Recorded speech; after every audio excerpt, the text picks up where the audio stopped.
Kahlen is a siren bound to serve the ocean by luring humans to their watery grave with her voice, which is deadly to any human who hears it. Akinli is a human, a kind, handsome boy who's everything Kahlen ever dreamed of. Falling in love puts them both in danger, but will Kahlen risk everything to follow her heart?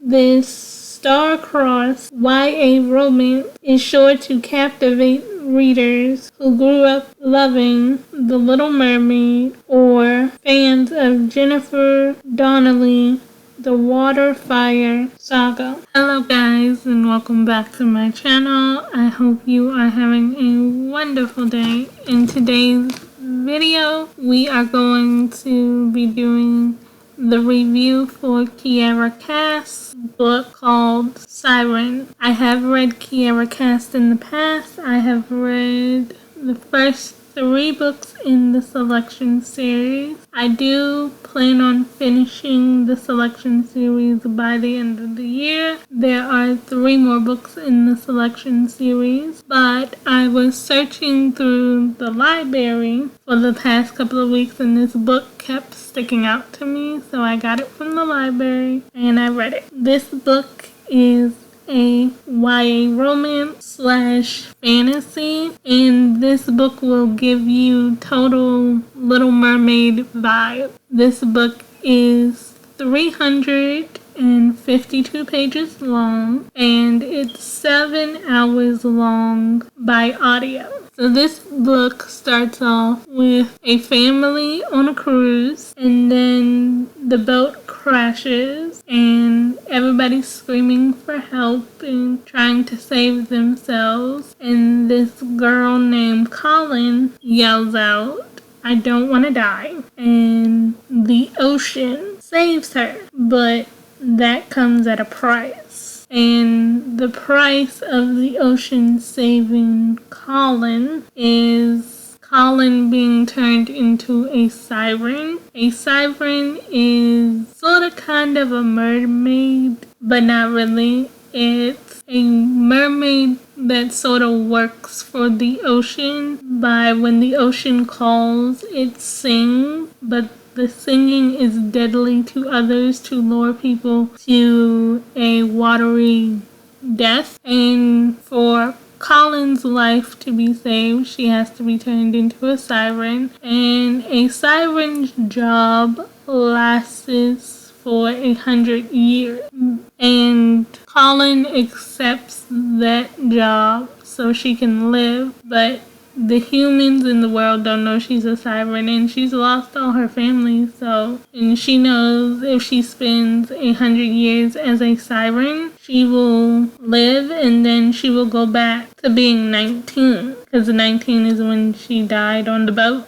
And she has siren sisters. We meet 4 of them, and they all have unique stories of how they became sirens and what their past life was like. Very interesting. But Kahlen specifically is different than all the other sirens because she wants love. She wants to fall in love, and she's thinking about when she's done with her 100 years of being a siren and she falls in love. What would her life be like at 19 again? But while they're traveling around doing this siren thing, they are living in Miami Beach, and Kahlen visits this college. Yes, sirens can walk on land and they can breathe in the ocean. That's why I said they're sort of kind of like mermaids, and the people can see them. Like, they can have human interactions, but they can't use their voice because their voice will be deadly and it will make a person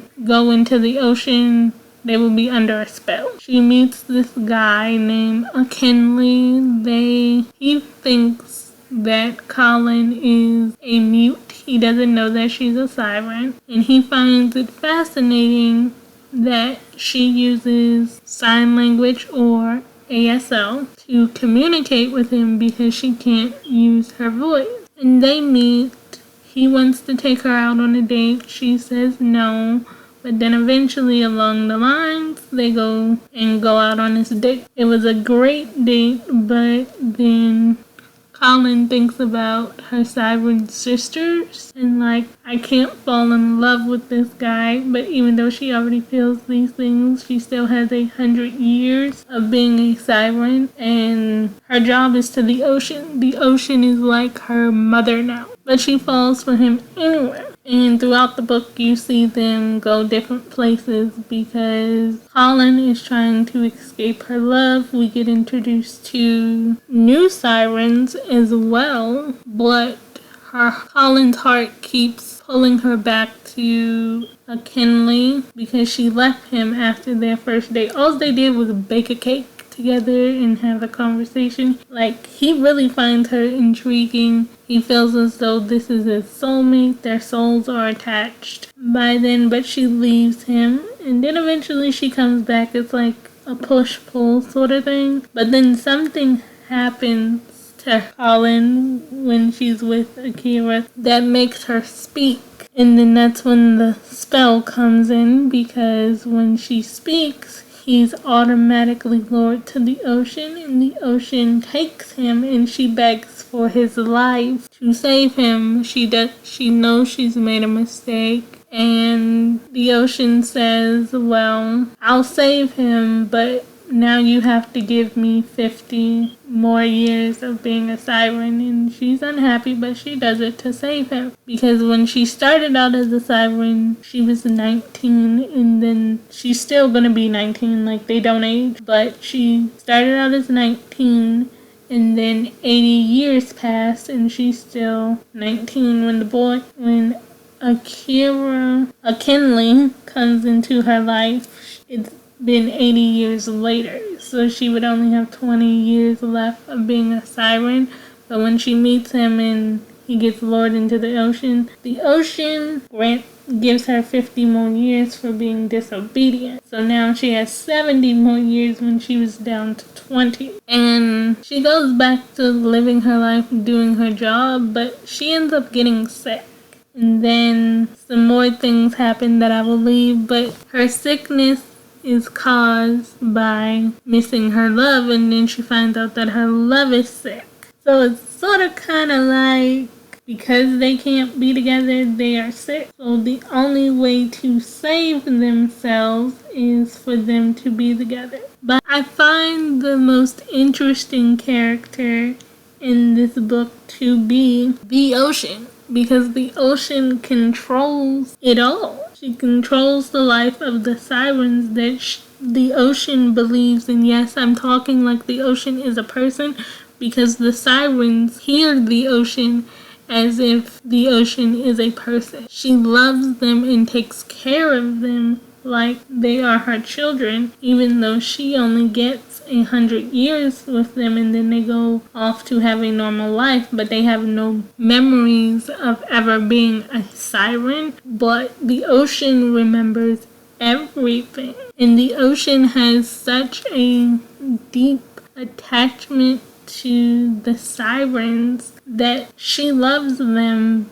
but she doesn't always treat them the greatest. And then letting them go is hard for her. So the book becomes, how can I love you and still give you what you want, what you need, what you desire? And it's this push and pull of, I still want you to love me, but I feel as though you can't love me and love somebody else at the same time.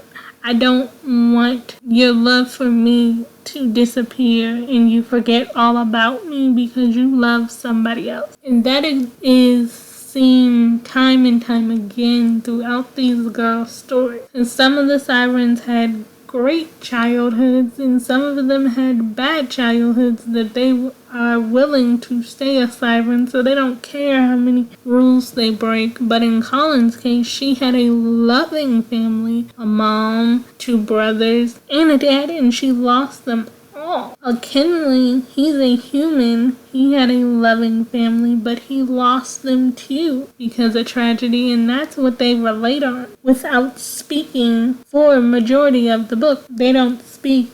She communicates by writing on a whiteboard and she signs, and he's picking up on this, but they relate over tragedy and loss, but he really can't know her because she only has certain memories of being a human because she's now a siren. And even if she's no longer a siren, she will, when she goes back to being human, she will pretty much have no memory of her siren life. I will not tell you if they get together or how their story ends. I'm gonna leave that surprise for you, but I found this book to be powerful in the idea of how far would a person go for love? What does loving a person actually mean? Does it mean loving them and holding on to them as tight as you can because you're afraid if you don't hold on to them, they will stop loving you? Or is it letting them go, letting them live, and hoping and praying that they still love you and will keep that loving, communicating relationship with you, even though they're not in your space or in your presence 24 hours a day? So I hope you guys enjoy this video. Remember, I'm always thinking of you, sending my love, and bye for now.